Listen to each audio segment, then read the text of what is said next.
Okay, so I'm going to show you how to download the Aptos wallet, the martian wallet if you want to use the Aptos blockchain. So you go to your app store and search for this browser. Okay, it's called a Kiwi browser. You can see the icon here.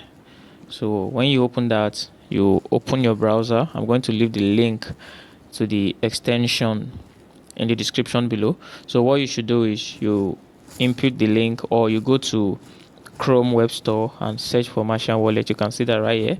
So if you look at this side, the top right corner, you can see remove from Chrome.